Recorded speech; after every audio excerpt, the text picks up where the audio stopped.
बहुत समय पहले भारत में सुभा दत्त नामक एक लकड़हारा अपने परिवार के साथ रहते थे, जो सभी एक साथ बहुत खुश थे।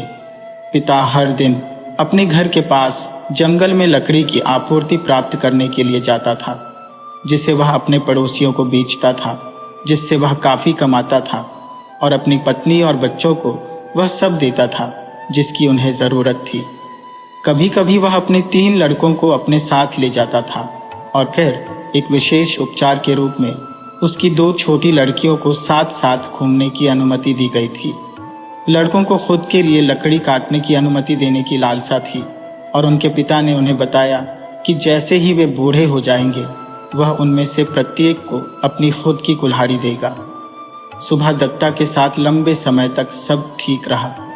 लड़कों में से प्रत्येक की अपनी छोटी कुल्हाड़ी थी और प्रत्येक लड़कियों के पास टहनियाँ काटने के लिए कैंची की एक छोटी जोड़ी थी और उन सभी को बहुत गर्व हुआ जब वे घर में उपयोग करने के लिए अपनी माँ के लिए कुछ लकड़ी घर लाए। एक दिन हालांकि उनके पिता ने उन्हें बोला कि वे उसके साथ नहीं आ सकता है, क्योंकि वह जंगल में बहुत लंबा रास्ता तय करने के लिए जा रहा। वह यह देखने के लिए जा रहा था कि क्या वह नज़दीक के घर की तुलना में वहाँ बेहतर लकड़ी पा सकता है। व्यर्थ लड़कों ने उसे अपने साथ ले जाने के लिए जिद मचाई। नहीं, उन्होंने कहा, आप सभी रास्ते पर बहुत थक जाएंगे और अकेले वापस आने में खुद को खो देंगे। आपको अपनी माँ के कामों में और अपनी बहनों के साथ खेलने में मदद करनी चाहिए। उन्हें संतोष करना पड़ा। बेशक उन्हें उम्मीद थी कि उनके पिता जंगल की गहराई से वापस आएंगे, हालांकि उन्हें पता था कि वह देर से आएंगे। जब अंधेरा हुआ और उसके कोई संकेत नहीं थे, तब बार बार उनकी माँ उन्हें देखने के लिए दरवाजे पर जाती थी। हर पल उम्मीद करती थी कि उन्हें रास्ते से आते हुए देख पाए। बार बार उसने रात के पंछी की रोने को आवाज़ को गलत समझा। वह भारी मन से बिस्तर पर जाने के लिए मजबूर थी। वह सोच रही थी कि किसी जंगली जानवर ने उसे मार डाला होगा और वह उसे फिर कभी नहीं देख पाएगी। जब सुभा दत्त ने जंगल में गया तो उन्होंने उसी शाम वापस आने का पूरा इरादा किया, लेकिन जब वह एक पेड़ को काटने में व्यस्त था तो उसे अचानक महसूस हुआ कि वह अब अकेला नहीं है। उसने ऊपर देखा तो उसने 4 खूबसूरत युवा लड़कियों को अपनी पतली गर्मियों की पोशाक में परियों की तरह देखा। उनके लंबे बालों के साथ एक दूसरे का हाथ पकड़े हुए गोल गोल नाचते हुए देखा। सुभा दत्ता इस दृष्टि से इतनी चकित था कि उन्होंने अपनी कुल्हाड़ी फेंक दी और शोर ने नर्तकियों को चौंका दिया और उसे घूरने लगे थे। लकड़हारा एक शब्द नहीं कह सकता था, लेकिन बस उन पर हैरान और चकित हो गया, जब तक उनमें से एक ने उससे कहा, तुम कौन हो और तुम जंगल की गहराई में क्या कर रहे हो, जहां हमने पहले कभी किसी आदमी को नहीं देखा है। मैं एक गरीब लकड़हारा हूँ, उसने उत्तर दिया। कुछ लकड़ी लेकर बेचने के लिए आया था, ताकि मेरी पत्नी और बच्चों को कुछ खाने के लिए और कुछ कपड़े पहनने को मिले। यह एक बहुत ही मूर्खतापूर्ण बात है, लड़कियों में से एक ने कहा। आप इस तरह से ज़्यादा पैसा नहीं पा सकते हैं। यदि आप केवल हमारे साथ रुकेंगे तो हम आपकी पत्नी और बच्चों की देखभाल करेंगे, जो आपके लिए बहुत बेहतर होगा। सुभा दत्ता, हालांकि वह निश्चित रूप से अपनी पत्नी और बच्चों से प्यार करता था, सुंदर लड़कियों के साथ जंगल में रुकने के विचार से इतना लुभाया गया था कि थोड़ी देर झिझकने के बाद उसने कहा, हाँ, मैं तुम्हारे साथ रुकूंगा, अगर तुम मुझे पूरा यकीन देते हो कि मेरे प्रिय लोगों के साथ सब अच्छा होगा। आपको इस बारे में डरने की ज़रूरत नहीं है, लड़कियों ने कहा। हम परियां हैं, आप देख रहे हैं, और हम सभी प्रकार की अद्भुत चीज़ें कर सकते हैं। हम उन्हें उनकी इच्छा के अनुसार सब कुछ देंगे और वे इसे प्राप्त करेंगे। पहली बात यह है कि हम लोग आपको खाना देंगे और आपको इसके बदले में काम करना होगा। सुभा दत्ता ने जवाब दिया, मैं आपकी इच्छा के अनुसार कुछ भी करूंगा।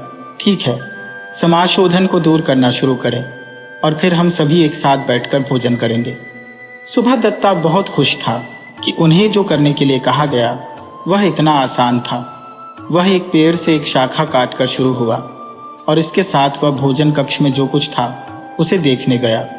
फिर उसने रसोई में दाल चावल ढूंढे, लेकिन वह एक पेड़ की छांव में खड़े एक बड़े बड़े घड़े के अलावा कुछ भी नहीं देख पाया, जिसकी शाखाएं समाज शोधन की ओर थी। तो उन्होंने परियों में से एक से कहा, क्या तुम मुझे दिखाओगे कि भोजन कहाँ है, और वास्तव में तुम लोग रसोई को कहाँ स्थापित करना चाहोगे? इन सवालों पर सभी परियां हंसने लगी, और उनकी हंसी की आवाज कई घंटियों की थाप की तरह थी। बेचारा सुबह दत्त, जो बहुत थका हुआ और भूखा था, वह दुखी रहने लगा और वह सीधे घर जाने का कामना करने लगा। वह अपनी कुल्हाड़ी लेने के लिए झुका और उसके साथ बस पलटने ही वाला था जब परियों ने अपने पागल भंवर को रोका और उसे रोकने के लिए चिल्लाई। इसलिए उसने इंतजार किया और उनमें से एक ने कहा, हमें इसे प्राप्त करने और इसके बारे में परेशान होने की जरूरत नहीं है। आप उस बड़े घड़े को देख रही हैं। हम अपना सारा भोजन और बाकी सब कुछ जो हम चाहते हैं उससे प्राप्त करते हैं। हमें बस इच्छा होती है कि हम अपना हाथ अंदर डालें और हमें वह भोजन मिलेगा जो हम पहले करना चाहते हैं, और फिर हम आपको बताएंगे कि हम क्या चाहते हैं। जिसे सुनकर सुबह दत्ता को शायद ही अपने कानों पर यकीन हो। नीचे उसने अपनी कुल्हाड़ी फेंक दी और घड़े में हाथ डालने के लिए जल्दबाजी की। वह उस भोजन की इच्छा कर रहा था जो उसे पसंद थी। उन्हें करी चावल और दूध, दाल, फल और सब्जियां बहुत पसंद थी, और बहुत जल्द ही उसके पास जमीन पर भोजन फैला हुआ था। अगले कुछ दिन एक सपने की तरह बीत गए, और सबसे पहले सुबह दत्ता ने सोचा कि वह अपने जीवन में कभी इतनी खुश नहीं था। परियों ने अक्सर उसे अकेला छोड़कर एक साथ चले जाया करते थे, और वे केवल उस वक्त आते जब उन्हें घरे से कुछ चाहिए होता था। लकड़हारे को हर तरह की चीजें मिली जो वह खुद के लिए चाहता था, लेकिन वर्तमान में वह चाहता था कि उसकी पत्नी और बच्चे उसके साथ बढ़िया भोजन करें। वह उन्हें बहुत याद करने लगा और वह अपने काम से भी चूक गया।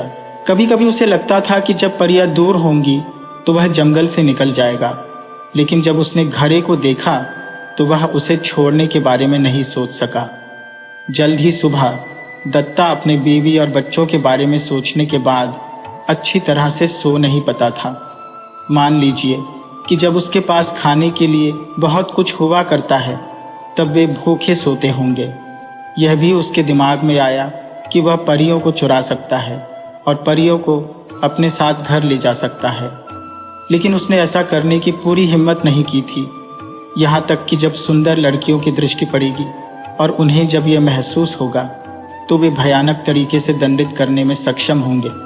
एक रात उसे एक सपना आया जिसने उसे बहुत परेशान किया। उसने देखा कि उसकी पत्नी उस छोटे से घर में फूट फूट कर रो रही है। वह सबसे छोटे बच्चे को अपने हाथों से पकड़े हुए थी, जबकि अन्य 3 उसकी बगल में खड़े थे। वह एक बार फिर घर जाने के लिए निर्धारित किया, लेकिन थोड़ी दूर चलने पर उसने परियों को चांदनी में नाचते देखा और किसी तरह उसे फिर लगा कि वह उन्हें और घड़े को नहीं छोड़ सकता। अगले दिन हालांकि वह इतना दुखी था कि परियों ने इस पर ध्यान दिया और उनमें से एक ने उससे कहा, क्या मामला है? हम यहाँ दुखी लोगों को रखने की परवाह नहीं करते हैं। यदि आप जीवन का आनंद नहीं उठा सकते हैं तो तुम घर जाओ, बेहतर होगा। सुबह दत्ता बहुत भयभीत हो गया था, इसलिए उसने उन्हें अपने सपने के बारे में बताया, और उसे डर था कि उसकी परिवार पैसे के लिए भूखे मर रहे थे।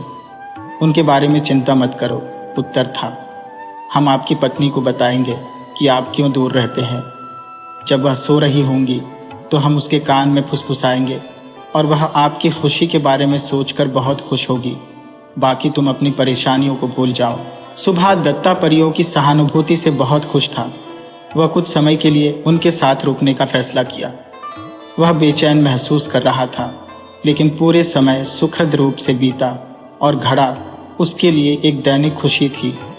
इस बीच उनकी गरीब पत्नी अपने प्यारे बच्चों को कैसे खाना खिलाती थी। 2 लड़के बहादुर थे। वह वास्तव में निराशा में थे जब उनके पिता वापस नहीं आए और उन्हें खोजने के उनके सभी प्रयास व्यर्थ हो गए। इन लड़कों ने अपनी माँ की मदद करने का काम किया। वे पेड़ों को नहीं काट सकते थे, लेकिन वे उन पर चढ़ सकते थे और अपनी कुल्हाड़ियों से छोटी शाखाओं को काट सकते थे। और उन्होंने यही किया और उन्हें अपने पड़ोसियों को बेचा। इन पड़ोसियों को उनके द्वारा दिखाए गए साहस छू गया और न केवल उन्हें लकड़ी के लिए अच्छी तरह से भुगतान किया था, बल्कि अक्सर उन्हें दूध और चावल और अन्य छोटी चीज़ें से उन्हें मदद किया। समय के साथ वे वास्तव में सुभा दत्ता के बिना रहने के अभ्यस्त हो गए और छोटी लड़कियां लगभग उनके बारे में भूल गईं। जंगल की गहराई में सुभा दत्ता का 1 महीना परियों का इंतजार करते हुए शांति से बीता और हर दिन वह अधिक स्वार्थी होते हुए खुद का आनंद लेने पर आमादा हो गया। फिर उनका एक और सपना था जिसमें उन्होंने अपनी पत्नी और बच्चों को पुराने घर में खूब खाना खाते हुए देखा और जाहिर तौर पर उनके बिना इतने खुश थे कि उन्हें देखना बहुत ही अच्छा लगा। जब वह उठा तो उसने परियों से कहा, मैं अब तुम्हारे साथ नहीं रुकूंगा। मेरे पास यहाँ अच्छा समय है, लेकिन मैं अपने लोगों से दूर इस जीवन से थक गया हूँ। परियों ने देखा कि वह इस समय परेशान सचमुच में था, इसलिए उन्होंने उसे जाने देने के लिए सहमति दी। लेकिन वे दयालु लोग थे और उन्हें लगा कि उन्हें उनके लिए किसी तरह से भुगतान करना चाहिए। उन्होंने एक साथ परामर्श किया और फिर उनमें से एक ने उनसे कहा कि वे जाने से पहले वह कुछ भी वे मांगता है वे उसे दे देंगे। लकड़हारे ने सुना कि वह कुछ भी मांग सकता है। उसने रोते हुए कहा, मेरे पास जादू का पिटारा होगा। आप बस कल्पना कर सकते हैं कि परियों को इससे क्या झटका लगा। आप निश्चित रूप से जानते हैं कि परियां हमेशा अपनी बात रखती है। यदि वे सुभा दत्ता को कुछ और चुनने के लिए राजी नहीं कर सकती तो उन्हें अपना प्रिय, अपना कीमती घड़ा देना होगा और फिर उन्हें अपने लिए भोजन की तलाश करनी पड़ेगी। वे सभी पूरी कोशिश कर रहे थे कि वे लकड़हारे को कुछ और चुनने के लिए मना सके। वे उसे अपने गुप्त खजाना घर में ले गए, यहाँ तक कि वह प्रवेश द्वार जहाँ कभी किसी नश्वर को देखने की अनुमति नहीं थी। उन्होंने रास्ता शुरू होने से पहले सुभा दत्ता की आंखों पर पट्टी बांध दी ताकि वह कभी भी रास्ता न देख सके। और उनमें से एक ने उसे हाथ से नेतृत्व किया। उसे बताया कि पेड़ से नीचे जाने वाले कदम कहाँ से शुरू होते हैं। जब आखिर में उसकी आंखों से पट्टी खींची गई तो उसने अपने आप को एक बुलंद हॉल में पाया जहाँ छत के रास्ते एक दरवाज़ा खुला था जिसके माध्यम से रोशनी आ रही थी। फर्श पर ढेर सोने और चांदी के पैसे के बहुत सारे पत्थर थे और दीवारों पर सुंदर वस्त्र लटके हुए थे। सुभा दत्ता देखकर काफी चकित था, लेकिन वह केवल एक अज्ञानी लकड़हारा था और उसे गहने और कपड़े के मूल्य का एहसास नहीं था।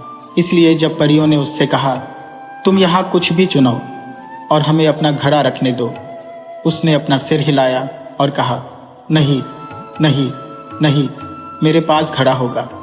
एक के बाद एक परी ने मानिक और हीरे और अन्य कीमती पत्थरों को उठाया और उन्हें प्रकाश में रखा कि लकड़हारे देख सके कि वे कितने प्यारे थे। नहीं, घड़ा घड़ा, उसने कहा और आखिर में उन्हें इसे छोड़ना पड़ा। उन्होंने उसकी आंखों को फिर से बांधा और उसे वापस समाशोधन और घड़ी के पास ले गए। यहाँ तक कि जब वे सभी फिर से समाशोधन में थे तो परियों ने अपने घड़े को रखने की उम्मीद नहीं छोड़ी। इस बार उन्होंने अन्य कारण बताए कि क्यों घड़ा सुभा दत्ता के पास नहीं होना चाहिए। यह बहुत आसानी से टूट जाएगा और फिर यह आपके या किसी और के लिए अच्छा नहीं होगा। लेकिन अगर आप कुछ पैसे लेते हो तो आप अपनी पसंद से कुछ भी खरीद सकते हैं। यदि आप गहने लेते हैं तो आप उन्हें बेचकर बहुत सारे पैसे जमा कर सकते हैं। नहीं नहीं नहीं, लकड़हारा रोया। घड़ा घड़ा, मेरे पास घड़ा होगा, फिर घड़े को बहुत अच्छी तरह से ले लो, उन्होंने दुखी होकर जवाब दिया, और हमें अपना चेहरा फिर कभी नहीं दिखाना। इसलिए सुभा दत्ता ने बहुत सावधानी से घड़े को ले लिया, ऐसा ना हो कि वह उसे गिरा दे और घर जाने से पहले उसे तोड़ दे। उसने यह बिल्कुल नहीं सोचा कि इसे परियों से दूर ले कितना क्रूर है और उन्हें भूखा छोड़कर अपने लिए भोजन मांगना। परियों ने उसे तब तक देखा जब तक कि वह दृष्टि से बाहर नहीं हो गया और फिर वे रोने लगी। उनमें से एक ने कहा, वह ऐसा सोचने के लिए बहुत स्वार्थी था। दूसरे ने कहा, आओ हम सब उसके बारे में भूल जाए और कुछ फल की तलाश करें। इसलिए वे सभी रोना धोना छोड़कर चले गए। परियों को खाने के लिए बहुत कुछ नहीं चाहिए, वे फल और ओस पर रह सकते हैं, और उन्होंने कभी भी उन्हें लंबे समय तक उदास नहीं रहने दिया। वे अब इस कहानी से बाहर निकलते हैं, लेकिन आपको उनके बारे में दुखी होने की जरूरत नहीं है, और आप बहुत आश्वस्त हो सकते हैं कि उन्हें घरे को लेने देने में उनकी उदारता से सुभा दत्ता को कोई वास्तविक नुकसान नहीं पहुंचा। आप बस अंदाजा लगा सकते हैं कि सुभा दत्ता की पत्नी और बच्चों के लिए यह क्या आश्चर्य की बात थी जब उन्होंने उन्हें अपने घर की ओर जाने वाले रास्ते पर अपने पिताजी को आते देखा। वह अपने साथ घड़ा नहीं लाया, बल्कि अपनी कुटिया के पास लकड़ी के एक खोखले पेड़ में छिपा दिया था, क्योंकि उन्हें यह जानने का कोई मतलब नहीं था कि घड़ा उसके पास है। उसने अपनी पत्नी से कहा कि वह जंगल में अपना रास्ता खो चुका था और उसे डर था कि वह अपने बच्चों को फिर कभी नहीं देखेगा, लेकिन उसने परियों के बारे में कुछ नहीं कहा। जब उनकी पत्नी ने उनसे पूछा कि उन्हें भोजन कैसे मिला, तो उन्होंने अपने द्वारा पाए गए फलों के बारे में एक लंबी कहानी बताई, और उन्हें विश्वास था कि उन्होंने जो कुछ कहा था वह बात सच थी। जब छोटी लड़कियों को अपने पिता के लिए एक अच्छा भोजन प्राप्त करने में मदद करने के लिए कहा, तो सुभा दत्ता ने कहा, ओह, इस बारे में उन्हें परेशान मत करो, मैं अपने साथ कुछ वापस लेकर आया हूँ। मैं इसे लेकर आता हूँ, लेकिन कोई भी मेरे पीछे नहीं आएगा। सुभा दत्ता की पत्नी इस पर बुरी तरह निराश थी, क्योंकि वह अपने पति से इतना प्यार करती थी कि उसके लिए काम करना उसके लिए खुशी की बात थी। बच्चे भी अपने पिता के साथ जाना चाहते थे, लेकिन उन्होंने उन्हें रुकने का आदेश दिया। उसने एक बड़ी टोकरी लेकर अकेले घड़े के पास चला गया। बहुत जल्द वह फिर से अपनी टोकरी के साथ वापस आ गया, जिसमें सभी तरह की अच्छी चीजें थीं, जिनमें से बहुत से नामों का उसकी पत्नी और बच्चों को पता भी नहीं था। इसमें वे फल हैं जो जंगल से लाया गया है। जीवन अब निश्चित रूप से परिवार के लिए पूरी तरह से बदल गया था। सुभा दत्ता अब बेचने के लिए लकड़ी काटने नहीं जाया करता था, और लड़कों ने भी ऐसा करना छोड़ दिया था। हर दिन उनके पिता उन सभी के लिए मनचाहा भोजन लाते थे, और परिवार के प्रत्येक व्यक्ति की सबसे बड़ी इच्छा यह पता लगाना था कि भोजन कहाँ से लाया जाता है। वे सुभा दत्ता का पीछा करने से डरते थे। जल्द ही घर की खुशियों को बिगाड़ने लगी।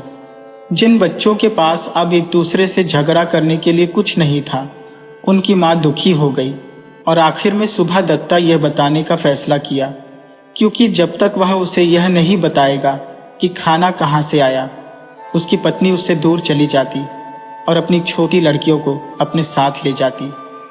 लेकिन जल्द ही फिर से सब कुछ बदलने के लिए कुछ हुआ। बेशक पड़ोसियों, जिन्होंने लड़कों से ईंधन खरीदा था और उन्हें फल और चावल देकर उनकी मदद की, उनके पिता की वापसी के बारे में सुने और उनके बहुत से अद्भुत बदलाव देखे। अब पूरे परिवार के पास हर दिन खाने के लिए बहुत कुछ था। हालांकि परिवार में से कोई भी नहीं जानता था कि यह सब कहाँ से आया है। सुभा दत्ता को यह दिखाने का बहुत शौक था कि वह क्या खाता है, और कभी कभी अपने पुराने दोस्तों को अपने साथ भोजन करने के लिए बुलाया करता है। जब वे पहुंचे तो उन्हें जमीन पर फैली सभी प्रकार की अच्छी चीजें और सुंदर बोतलों में विभिन्न प्रकार की मदिराएं मिली। यह कुछ महीनों के लिए चला। वह सभी के लिए जोरदार खाना लता रहा था, और यह संभावना थी कि उनके रहस्य की खोज कभी नहीं होगी। हर कोई इसे पता लगाने की कोशिश करता था, और जब वह जंगल में निकलता था तो कई लोग चुपके से उसका पीछा करते थे, लेकिन वह उन्हें चकमा देने में बहुत चतुर था, और रात में अपने खजाने को एक नए स्थान पर लगातार छिपा रहा था। यदि वह केवल अपने घड़े से भोजन प्राप्त करने और शुद्ध पानी पीने से संतुष्ट होता तो संभवतः उसके साथ सब ठीक हो जाता, लेकिन वह ऐसा नहीं कर सका। जब उसके पास उसका घड़ा नहीं था तो उसने कभी भी पानी के अलावा कुछ भी नहीं पिया था, लेकिन अब वह अक्सर बहुत अधिक शराब लेता था। यह वह था जिसने अपने प्रिय घड़े को खोने का दुर्भाग्य पैदा किया। वह अपनी चतुराई का दावा करने लगा और अपने दोस्तों को बता रहा था कि ऐसा कुछ नहीं है जो वे चाहते हैं और वह उसके लिए न मिले।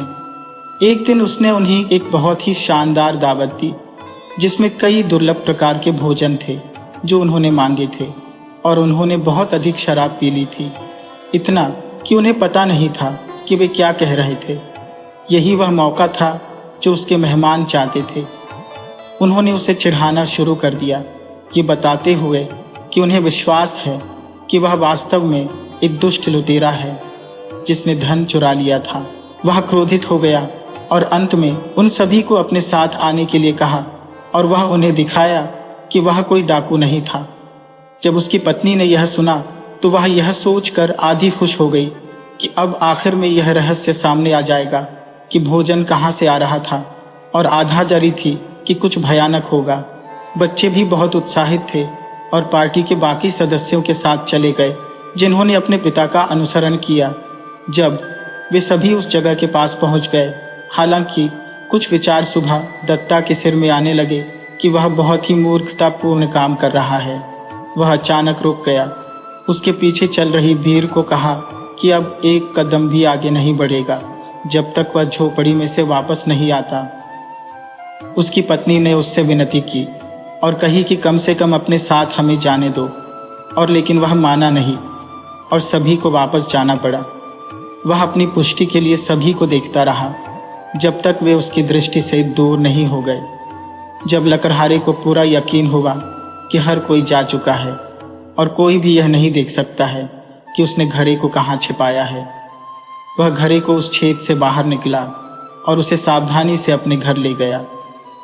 आप कल्पना कर सकते हैं कि जब वह सभी के दृष्टि में आया तो हर कोई उससे मिलने के लिए कैसे निकले होंगे, और भीड़ ने उसे गोल कर घेर लिया जिससे घड़े को जमीन पर फेंकने और टूटने का खतरा था।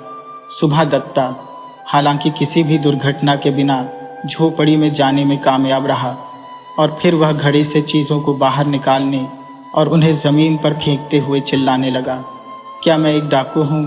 क्या मैं डाकू हूँ? मुझे किसने लुटेरा बोला? फिर अधिक से अधिक उत्तेजित होकर उसने घड़ा उठाया और उसे अपने कंधे पर पकड़कर बेतहाशा नाचने लगा। उसकी पत्नी ने उसे बुलाया, ओह ध्यान रखना, ध्यान रखना, आप इसे छोड़ देंगे। लेकिन सुबह दत्ता ने उसकी ओर कोई ध्यान नहीं दिया। हालांकि अचानक वह गदगद महसूस करने लगा और जमीन पर गिर गया। घड़ा टुकड़ों में टूट गया और दुख का एक बड़ा रोना उन सभी से ऊपर चला आया जिन्होंने दुर्घटना को देखा। लकड़हारा खुद टूट गया था क्योंकि वह जानता था कि उसने खुद शरारत की थी, और अगर केवल उसने शराब पीने के प्रलोभन का विरोध किया होता तो भी उसके पास अपना खजाना होता। वह टुकड़ों को इकट्ठा करने लगा और यह कोशिश कर रहा था कि क्या वे एक साथ फिर से जुड़ सकते हैं। उसने एक खामोश हंसी सुनी और बच्चों को अपने हाथों से ताली बजाते हुए देखा, और उसने सोच कि हमारा घड़ा फिर से हमारा है। क्या यह सब एक सपना हो सकता था? नहीं, वहां जमीन पर फल और केक बिखरे हुए थे जो घड़े में थे, और उसकी पत्नी, उसके बच्चे और उसके दोस्त सभी उदास और गुस्से में उसे देख रहे थे। एक एक करके दोस्त चले गए। सुबह दत्ता अपने परिवार के साथ अकेला रह गया। यह जादुई घड़े की कहानी का अंत है, लेकिन यह सुबह दत्ता और उनके परिवार के जीवन में एक नए अध्याय की शुरुआत थी। वे आश्चर्यचकित सामान देने वाले घड़े को कभी नहीं भूलते थे, और बच्चे कभी यह कहानी सुनने से नहीं थकते थे कि उनके पिता इसे कहाँ से लाए। वे अक्सर जंगल में भटकते थे, उम्मीद करते थे कि वे भी किसी अद्भुत साहसिक कार्य के साथ मिलेंगे, लेकिन उन्होंने कभी परियों को नहीं देखा और न ही कोई जादुई पिटारा पाया।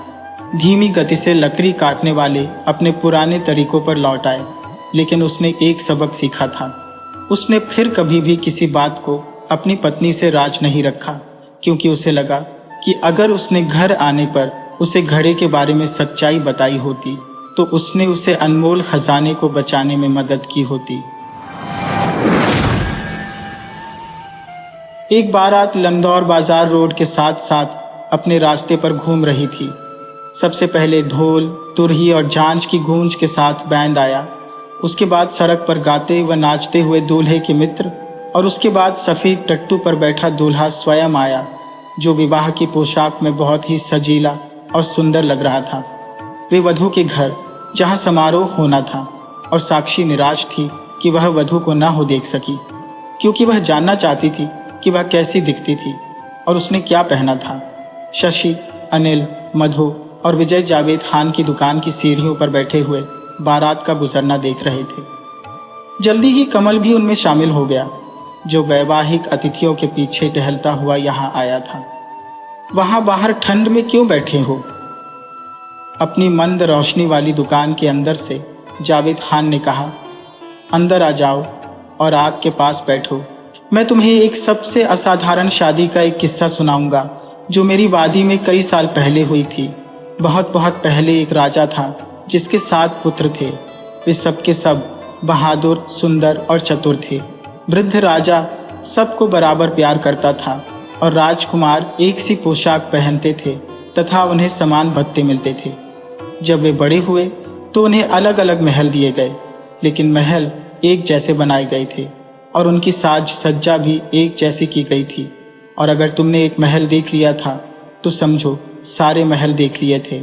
जब राजकुमारों की विवाह योग्य उम्र हुई तो राजा ने एक समान सुंदरता और प्रतिभा वाली 7 वधुएं खोजने के लिए सारे देश में अपने राजदूत भेजे। राजा के संदेश वाहकों ने हर जगह की यात्रा की, कई राजकुमारियां देखी, लेकिन 7 उपयुक्त वधुएं नहीं ढूंढ सके। जे लौटकर राजा के पास आए और अपनी विफलता के बारे में राजा को बताया। अब तो राजा इतना निराश और दुखी हो गया कि उसके मंत्री ने फैसला किया कि इस समस्या को हल करने के लिए कुछ न कुछ तो करना ही पड़ेगा।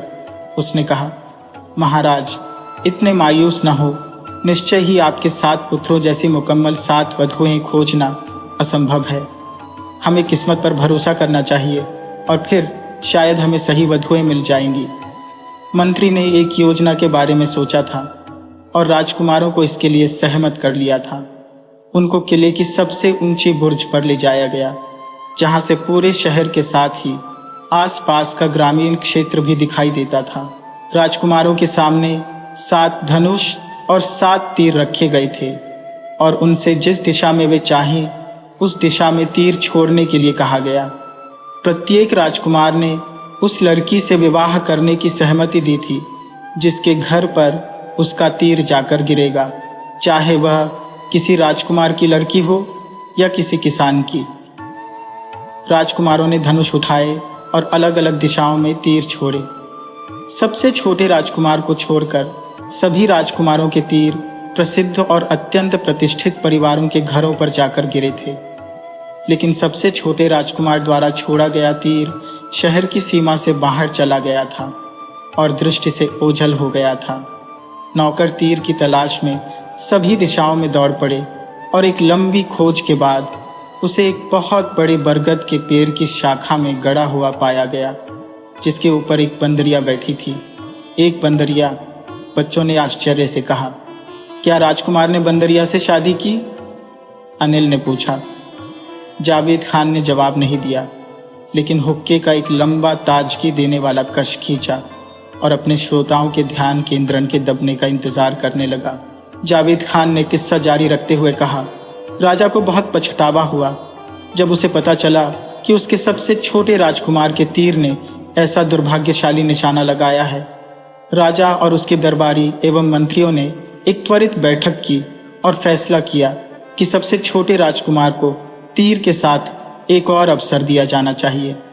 लेकिन हर किसी को चकित करते हुए राजकुमार ने दूसरा अवसर लेने से इनकार कर दिया। मैं शिकायत नहीं करता, उसने कहा। मेरे भाइयों को अच्छी और सुंदर पत्नियां मिली हैं और यह उनका सौभाग्य है, लेकिन मुझे वह कसम तोड़ने को मत कहो जो मैंने तीर चलाने से पहले ली थी। मैं जानता हूं कि मैं बंदरिया से विवाह नहीं कर सकता, लेकिन चूंकि मैं नहीं कर सकता इसलिए मैं किसी से भी विवाह नहीं करूंगा। इसकी बजाय मैं बंदरिया को घर ले आऊंगा और एक पालतू की तरह से उसकी देखभाल करूंगा। और सबसे छोटा राजकुमार शहर से बाहर गया और बंदरिया को घर ले आया। 6 भाग्यशाली राजकुमारों के खूब धूमधाम से विवाह हुए। शहर में प्रकाश और आतिशबाजी से जश्न मनाया और सड़कों पर संगीत एवं नृत्य हुए। लोगों ने अपने घरों को आम और केले के पत्तों से सजाया था। पूरे शहर में खुशी का माहौल था, सिवाय सबसे छोटे राजकुमार के घर के, जो बहुत अकेला और दुखी था। उसने अपनी बंदरिया के गले में हीरे का एक पट्टा डाला था और उसे मखमल की गद्दी वाली एक कुर्सी पर बिठाया था। राजकुमार ने कहा, ए बंदरिया, आज इस खुशी के दिन तुम भी उतनी ही अकेली हो जितना मैं हूं, लेकिन मैं यहाँ तुम्हारे ठहराव को खुशियों से भर दूंगा। क्या तुम्हें भूख लगी है? और उसने स्वादिष्ट आमों का एक कटोरा उसके सामने रख दिया तथा उसे उन्हें खाने के लिए राजी कर लिया। वह बंदरिया से बातें करने लगा और अधिकतर समय उसके साथ बिताने लगा। कुछ लोगों ने उसे मूर्ख या जिदोदी कहा, दूसरे सोचते थे कि वह थोड़ा सा पागल है। राजा ने अपने मंत्रियों और बेटों के साथ स्थिति पर चर्चा की और राजकुमार को फिर से होश में लाने और किसी उपयुक्त परिवार में उसका विवाह करने के लिए कोई न कोई रास्ता निकालने का निर्णय किया। लेकिन सबसे छोटे राजकुमार ने अपने पिता, भाइयों और मित्रों की सलाह व मनोहारों को सुनने से इनकार कर दिया। मैंने वचन दिया था, उसने उत्तर दिया, और मेरा वचन पहाड़ की तरह अटल है। महीनों गुजर गए पर राजकुमार ने अपना मन नहीं बदला। इसके बजाय ऐसा लगने लगा कि उसका बंदरिया के प्रति लगाव अधिक बढ़ गया था और उसे अक्सर महल के बागों में बंदरिया के साथ टहलते हुए देखा जाता था। अंत में राजा ने 7 राजकुमारों की एक बैठक बुलाई और कहा, मेरे बेटो, मैंने तुम्हें जीवन में खुशी खुशी व्यवस्थित होते देखा है। यहाँ तक कि तुम भी, मेरे सबसे छोटे बेटे, अपनी अजीब साथी के साथ खुश दिखाई देते हो। एक पिता की खुशी अपने बेटे बेटियों की खुशी में होती है। इसलिए मैं अपनी बहुओं से मिलना चाहता हूँ और उनको उपहार देना चाहता हूँ। सबसे बड़े बेटे ने तुरंत अपने पिता को अपने घर भोजन पर निमंत्रित कर दिया और दूसरों ने भी निमंत्रण को दोहरा दिया। राजा ने सबसे छोटे बेटे के निमंत्रण सहित सबके निमंत्रणों को स्वीकार कर लिया। स्वागत बहुत भव्य हुए और राजा ने अपनी वधुओं को कीमती जवाहरात एवं महंगी पोशाकें उपहार में दी। अंत में राजा का स्वागत करने की सबसे छोटे बेटे की बारी आई। सबसे छोटा राजकुमार बहुत परेशान हुआ। वह उस घर में अपने पिता को कैसे आमंत्रित कर सकता था जिसमें वह एक बंदरिया के साथ रहता था। वह जानता था कि उसकी बंदरिया इलाके की अनेक बड़ी बड़ी महिलाओं से अधिक सौम्य और प्रिय है, और वह इस बात पर दृढ़ था कि वह उसे छुपाएगा नहीं, जैसे वह कोई शर्मिंदा होने वाली चीज हो। बाग में उसके साथ टहलते हुए उसने कहा, मुझे अब क्या करना चाहिए मेरी दोस्त? काश परेशानी की घड़ी में मुझे आराम राहत देने के लिए तुम्हारे पास जुबान होती। मेरे सभी भाइयों ने मेरे पिता को अपने घर और अपनी पत्नियां दिखाई है। मैं जब तुम्हें उनके सामने प्रस्तुत करूंगा तो सब मेरा मजाक उड़ाएंगे। जब भी राजकुमार ने उससे कुछ कहा था, बंदरिया हमेशा एकमुख और सहानुभूतिपूर्ण श्रोता रही थी। लेकिन अब उसने देखा कि वह अपने पंजों से उसके लिए कोई संकेत कर रही थी। उस पर झुकते हुए राजकुमार ने देखा कि उसके एक हाथ में मिट्टी के बर्तन का एक टुकड़ा था और वह उससे उसे लेने के लिए कह रही थी। राजकुमार ने उससे वह टूटा हुआ टुकड़ा ले लिया। उस पर सुंदर जनाना हस्तलेख में ये शब्द लिखे हुए थे, चिंता न करें राजकुमार, उस स्थान पर जाइए जहां आपने मुझे पाया था। मिट्टी के बर्तन के इस टुकड़े को बरगद के पेड़ के खोखले तने में फेंक देना और किसी जवाब की प्रतीक्षा करना। राजकुमार पहले तो झंझका, लेकिन बाद में सोचा कि अपनी बंदरिया की बात मानने से उसकी समस्या और ज्यादा तो बिगड़ने वाली नहीं है। इसलिए मिट्टी के बर्तन का टूटा हुआ टुकड़ा लेकर वह शहर के बाहर गया और उस बरगद के पेड़ के पास पहुंचा। वह एक बहुत पुराना, सैकड़ों साल पुराना बरगद का पेड़ था। उसकी शाखाएं और जड़ें एक विस्तृत गोल घेरे में फैली हुई थी और उसके पत्ते छोटे छोटे कुंजों का निर्माण कर रहे थे। उसका तना हालांकि अंदर से खोखला था, लेकिन बहुत बड़ा और मोटा था। उसके पास जाकर राजकुमार ने मिट्टी के बर्तन का वह टुकड़ा पेड़ के खोखले तने में फेंक दिया और यह देखने के लिए इंतजार करने लगा कि क्या होता है। उसे ज्यादा देर तक इंतजार नहीं करना पड़ा। कुछ ही पलों के बाद हरे रंग की पोशाक पहने एक सुंदर लड़की तने से निकलकर बाहर आई और राजकुमार से अपने पीछे आने के लिए कहा कि उसने राजकुमार को बताया कि उसकी राजकुमारी परियों की रानी उससे व्यक्तिगत रूप में मिलना चाहती थी। राजकुमार पेड़ पर चढ़ा और खोखले तने में प्रवेश कर गया और थोड़ी देर अंधेरे में टटोलकर चलने के बाद अचानक वह आंखें चौंधिया देने वाले आश्चर्यजनक बाग में पहुंचा, जिसके अंत में एक आकर्षक महल खड़ा हुआ था। ऊंचे ऊंचे सूरजमुखी के फूलों से बाग की सीमा बनी हुई थी। फूलों के बीच में एक मधुर सुगंध वाली जलधारा बह रही थी और जलधारा के तले में कंकरों की जगह माणिक, हीरे व नीलम थे। यहाँ तक कि इस दुनिया में फैला प्रकाश भी उसकी अपनी दुनिया से ज्यादा गर्म और मृदु था। उसे सोने की सीढ़ियों से चांदी के एक फव्वारे के पीछे और इंद्रधनुषी सीपियों से बने महल के द्वारों में से ले जाया गया। लेकिन जिस कमरे में उसे ले जाया गया था, उस कमरे का वैभव परियों की उस राजकुमारी के अतुल्य सौंदर्य के आगे फीका पड़ गया था जो उसके सामने खड़ी थी। हाँ राजकुमार, आपका संदेश मैं जानती हूँ, उसने कहा। चिंतित ना हो, लेकिन घर जाइए और कल शाम को अपने पिता महाराज तथा अन्य शाही मेहमानों के स्वागत की तैयारी करें। मेरे सेवक सब कुछ संभाल लेंगे। अगली सुबह जब राजकुमार अपने महल में जागा तो एक अद्भुत नज़ारा उसकी आंखों के सामने था। उसका महल जैसे एक नए जीवन से भर गया था। उसके बाग आम, पपीता, अनार और आड़ू के फलदार पेड़ों से भरे हुए थे। पेड़ों की छाया में स्टॉलें लगी थी जिन पर फल, मिठाइयाँ, इत्र और शरबत उपलब्ध थे। बच्चे लॉन में खेल रहे थे और पुरुष व स्त्रियां संगीत सुन रहे थे। राजकुमार ने जो देखा उससे वह हक्का बक्का रह गया था और तब तो वह और भी ज्यादा अचंभित हुआ जब उसने अपने महल में प्रवेश किया और वहां भरपूर शोर व गतिविधियां पाई। स्वादिष्ट भोजनों से मेजें लदी हुई थी। छतों से बड़े बड़े झाड़ फानूस लटक रहे थे। फूलों के बंधनवारों की सुगंध ने पूरे महल को महका रखा था। तभी एक सेवक दौड़ता हुआ आया और घोषणा की कि राजा अपने दरबारियों के साथ पधार रहे हैं। राजकुमार उनकी अगवानी के लिए लपका। वह उन्हें स्वागत कक्ष में लेकर आया जिसे सुंदर ढंग से सजाया गया था। वहां भोजन परोसा गया।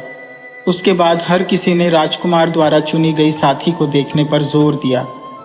हर किसी ने यह सोचा था कि इतने शानदार भोज के बाद बंदरिया को देखना एक मजेदार मनोरंजन होगा।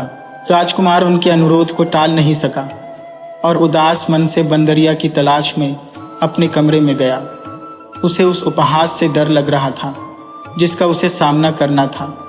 वह जानता था कि यह उसकी अपनी कसम को न तोड़ने की जिद का इलाज करने के प्रयासों का एक तरीका है। राजकुमार ने अपने कमरे का दरवाजा खोला और प्रकाश की चौंध से लगभग अंधा ही हो गया था। कमरे के बीचों बीच सिंहासन पर वही राजकुमारी बैठी थी जिससे वह बरगद के पेड़ के अंदर मिला था। हाँ, आइए राजकुमार, राजकुमारी ने कहा। क्योंकि मैंने आपको पिछली बार अपने महल में देखा था, तब से मैं आपके सिवाय कुछ भी नहीं सोच सकी हूँ। मैंने बंदरिया को दूर भेज दिया है और आपको अपने हाथ की पेशकश करने के लिए आई हूँ। तमनी। यह सुनकर कि उसकी पालतू बंदरिया चली गई है, उसके आंसू फूट पड़े और उसने गुस्से में कहा, ये तुमने क्या कर दिया है? तुम्हारी सुंदरता मेरी मित्र की क्षतिपूर्ति नहीं कर पाएगी। तब राजकुमारी ने मुस्कुराते हुए कहा, अगर मेरा सौंदर्य आपको प्रभावित नहीं करता है तो मेरे आभार के कारण मेरा हाथ थाम लीजिए। देखिए, मैंने आपके पिताजी और भाइयों के लिए इस दावत को तैयार करने में कितना परिश्रम किया है। मेरे पति बन जाइए। दुनिया की सारी दौलत और खुशियां आपके कदमों में होंगी। राजकुमार क्रोधित था। मैंने इस सब के लिए तुमसे कभी नहीं कहा था और न ही मैं यह जानता हूं कि मुझे मेरी बंदरिया से महरूम करने के पीछे क्या चाल है। उसे मेरे पास वापस लाओ, मैं तुम्हारा दास बन जाऊंगा। एक फिर राजकुमारी ने सिंहासन छोड़ दिया और राजकुमार का हाथ पकड़कर बड़े प्रेम और सम्मान के साथ उससे बोली, आप मुझ में अपनी मित्र और साथी को देखिए। मैंने आपके विश्वास और निष्ठा की परीक्षा लेने के लिए ही बंदरिया का रूप रखा था। देखिए, मेरी बंदरिया की खाल उस कोने में पड़ी है। राजकुमार ने देखा कि कमरे के एक कोने में बंदरिया की खाल पड़ी हुई थी। वह और राजकुमारी दोनों सिंहासन पर बैठे, और जब राजकुमारी ने कहा, उठो उठो उठो, तभी सिंहासन हवा में ऊपर उठा और तैरता हुआ उस हॉल में पहुंचा जहां अतिथि एकत्र हुए थे। राजकुमार ने राजकुमारी को अपने पिता के सामने प्रस्तुत किया। तुम राजा और अतिथियों के आश्चर्य का अनुमान लगा सकते हो, जो वहां मेजबान के रूप में एक बंदरिया को देखने के लिए आए थे। राजा ने अपनी नई पुत्र वधू को अनेक उपहार दिए और जल्दी ही पूरे इलाके में लोग राजकुमार और उसकी सुंदर रानी की प्रशंसा करने लगे। लेकिन ऐसे शानदार लोगों की खुशी का वर्णन करने वाला मैं कौन होता हूँ।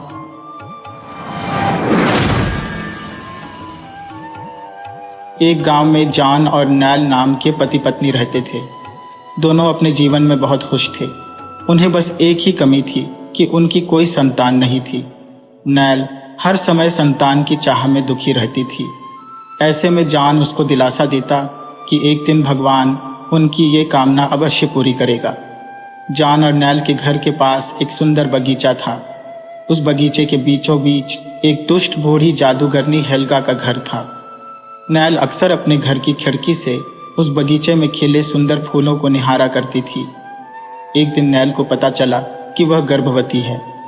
उसने जब ये बात जॉन को बताई तो दोनों बहुत खुश हुए और ईश्वर को धन्यवाद दिया। उस दिन के बाद से जॉन नैल का ज्यादा ख्याल रखने लगा। वह उसकी हर इच्छा पूरी करता। एक दिन नैल अपने घर की खिड़की से जादूगरनी के बगीचे को देख रही थी। उस दिन उसे बगीचे में रियन पंजेल के पत्ते दिखाई पड़े। वे पत्ते हरे और ताज़ा थे, जिसे देख नैल को उसे खाने का मन हुआ। ऐसा माना जाता था कि रियन पंजेल के पत्ते खाने से गर्भवती स्त्री स्वस्थ और सुंदर बच्चे को जन्म देती है। नैल ने अपनी इच्छा जॉन को बताई और उसे उस बगीचे से रियन पंजेल के पत्ते तोड़कर लाने को कहा। जादूगरनी के डर से पहले तो जॉन हिचका, किंतु वह अपनी पत्नी की बात टाल न सका। जॉन उस बगीचे में घुस गया, किंतु जैसे ही उसने रियन पंजेल के पत्ते तोड़े, बूढ़ी जादूगरनी हेल्गा उसके सामने आ गई। वह उस पर बहुत क्रोधित थी। जॉन उसके सामने गिड़गिड़ाने लगा। उसने हेल्गा को बताया कि उसकी गर्भवती पत्नी रियन पंजेल के पत्ते खाना चाहती है और इसीलिए वह इस बगीचे में आया है। हेल्गा ने उसे रियन पंजेल के पत्ते ले जाने दिए, लेकिन इस शर्त पर कि जब उसकी पत्नी बच्चे को जन्म देगी, उस दिन वह उसे बच्चे को ले जाएगी। डर के मारे जॉन ने उसकी ये शर्त मान की और रियन पंजेल के पत्ते लेकर घर आ गया। उस दिन के बाद से वह रोज हेल्गा जादूगरनी के बगीचे से रियन पंजेल के पत्ते तोड़कर अपनी पत्नी नैल के लिए लाने लगा। नैल उन पत्तों को बड़े ही चाव से खाती। कुछ महीनों बाद नैल ने एक बहुत सुंदर बच्ची को जन्म दिया। जैसे ही जादूगरनी को ये पता चला, अपनी शर्त के अनुसार वह उस बच्ची को लेने उनके घर पहुंच गई। अपना वचन निभाते हुए जॉन ने उसे वह बच्ची दे दी। नैल रोती रह गई। जादूगरनी हेल्गा ने उस बच्ची का नाम रियन पंजेल रखा। बड़ी होकर रियन पंजेल एक बहुत ही सुंदर लड़की बन गई। उसके 12 वर्ष की होने पर हेल्गा उसे मीनार पर ले गई और वहां बंद कर दिया। उस मीनार में न दरवाजा था न ही सीढ़ी। बहुत ऊंचाई पर एक छोटी सी खिड़की थी। रियन पंजेल के बाल लंबे और सुनहरे थे। जब भी हेल्गा को उससे मिलने होता, वो मीनार के नीचे से चिल्लाती, रियन पंजेल अपने बाल छोड़ो। रियन पंजेल अपने लंबे बाल नीचे लटका देती और हेल्गा उसके सहारे चढ़कर मीनार की खिड़की तक पहुंच जाती। हेल्गा खाना और पानी देने दोपहर में रियन पंजेल के पास जाती थी। बाकी समय रियन पंजेल मीनार में अकेली रहती थी। रियन पंजेल को उस मीनार में रहते हुए कई साल बीत गए। मीनार में बंद रहकर वह बहुत दुखी थी। वह बाहर की दुनिया देखना चाहती थी। कई बार उसने बूढ़ी जादूगरनी हेल्गा से कहा, लेकिन हेल्गा उसे मीनार से बाहर ले जाने को तैयार नहीं हुई। रियन पंजेल की आवाज़ बहुत सुरीली थी। वह अक्सर मीनार की खिड़की पर बैठकर गाना गाया करती थी। एक दिन वह हमेशा की तरह मीनार की खिड़की में बैठी गाना गा रही थी। तब एक राजकुमार वहां से गुजरा। वह जंगल में शिकार के लिए आया हुआ था। सुरीली आवाज़ सुनकर वह मीनार की ओर गया, लेकिन उसके पास पहुंचते ही गाने की आवाज़ बंद हो गई और एक कर्कश आवाज़ उसके कानों में पड़ी, रियन पंजेल, अपने बाल छोड़ो। ये आवाज़ बूढ़ी जादूगरनी हेल्गा की थी। उसके ऐसा कहने के तुरंत बाद सुनहरे बाल नीचे आए और हेल्गा बाल पकड़कर मीनार के ऊपर चढ़ने लगी। यह देखकर राजकुमार दंग रह गया। वह यह सब एक पेड़ की ओट में छिपकर देख रहा था। हेल्गा के जाने के बाद उसके मन में सुनहरे बालों और सुरीली आवाज़ वाली लड़की को देखने की इच्छा जाग गई। वह मीनार के नीचे पहुंचा और चिल्लाया, रियन पंजेल, अपने बाल छोड़ो। तुरंत ही सुनहरे बाल नीचे आए। राजकुमार उसे पकड़कर मीनार की खिड़की तक पहुंच गया। राजकुमार जब अंदर आया तो रियन पंजेल घबरा गई, लेकिन राजकुमार ने उससे बहुत प्यार से बात की और रियन पंजेल का सारा डर चला गया। राजकुमार के कहने पर उसने उसे गाना सुनाया। उस दिन के बाद से राजकुमार रोज रियन पंजेल से मिलने आने लगा। राजकुमार को रियन पंजेल से प्यार हो गया था। एक दिन उसने रियन पंजेल के सामने विवाह का प्रस्ताव रखा, जिसे रियन पंजेल ने स्वीकार कर लिया। राजकुमार रियन पंजेल को अपने साथ ले जाना चाहता थे।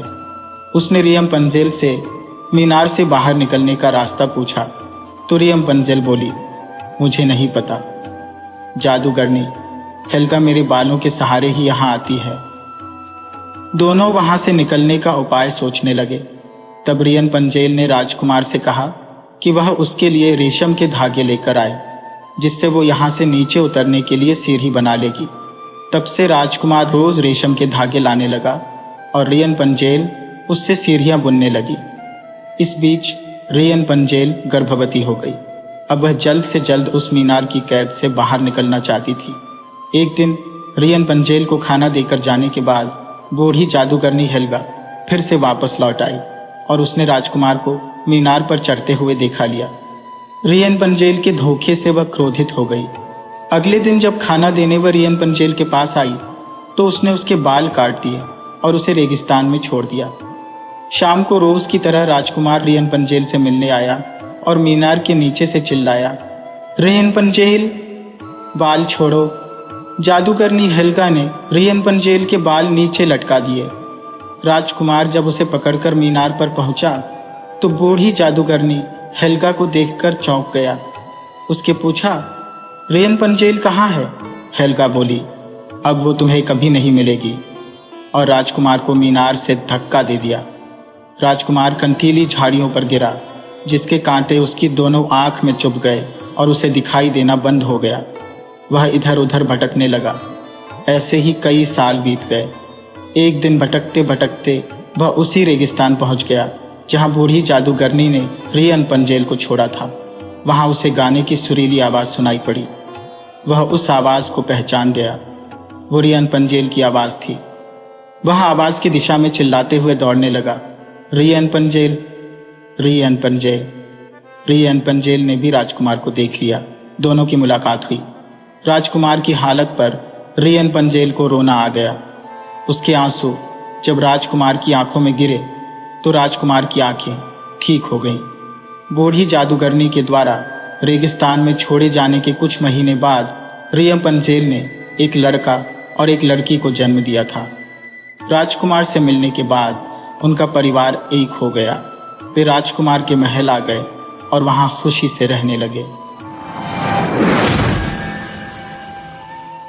अब न वह यौवन है, न वह नशा, न वह उन्माद। वह महफिल उठ गई। वह दीपक बुझ गया जिससे महफिल की रौनक थी। वह प्रेम मूर्ति कब्र की गोद में सो रही है। हाँ, उसके प्रेम की छाप अब भी हृदय पर है और उसकी अमर स्मृति आंखों के सामने। वीरांगनाओं में ऐसी वफा, ऐसा प्रेम, ऐसा व्रत दुर्लभ है, और रईसों में ऐसा विवाह, ऐसा समर्पण, ऐसी भक्ति और भी दुर्लभ। कुंवर रणवीर सिंह रोज बिला नागा संध्या समय जोहरा की कब्र के दर्शन करने जाते, उसे फूलों से सजाते, आंसुओं से सींचते। 15 साल गुजर गए, एक दिन भी नागा नहीं हुआ। प्रेम की उपासना ही उनकी जीवन का उद्देश्य था। उस प्रेम का जिसमें उन्होंने जो कुछ देखा वही पाया, और जो कुछ अनुभव किया उसी की याद अब भी उन्हें मस्त कर देती है। इस उपासना में सुलोचना भी उनके साथ होती, जो जोहरा का प्रसाद और कुंवर साहब की सारी अभिलाषाओं का केंद्र थी। कुंवर साहब ने 2 शादियां की थी। पर दोनों स्त्रियों में से एक भी संतान का मुंह न देख सकी। कुंवर साहब ने फिर विवाह न किया। एक दिन एक महफिल में उन्हें जोहरा के दर्शन हुए। उस निराश पति और अतृप्त युवती में ऐसा मेल मानो चिरकाल से बिछुड़े हुए दो साथी फिर मिल गए हों। जीवन का बसंत विकास, संगीत और सौरभ से भरा हुआ आया, मगर अफसोस 5 वर्षों के अल्पकाल में उसका भी अंत हो गया। वह मधुर स्वप्न निराशा से भरी हुई जागृति में लीन हो गया। वह सेवा और व्रत की देवी 3 साल की सुलोचना को उनकी गोद में सौंप कर सदा के लिए सिधार गई।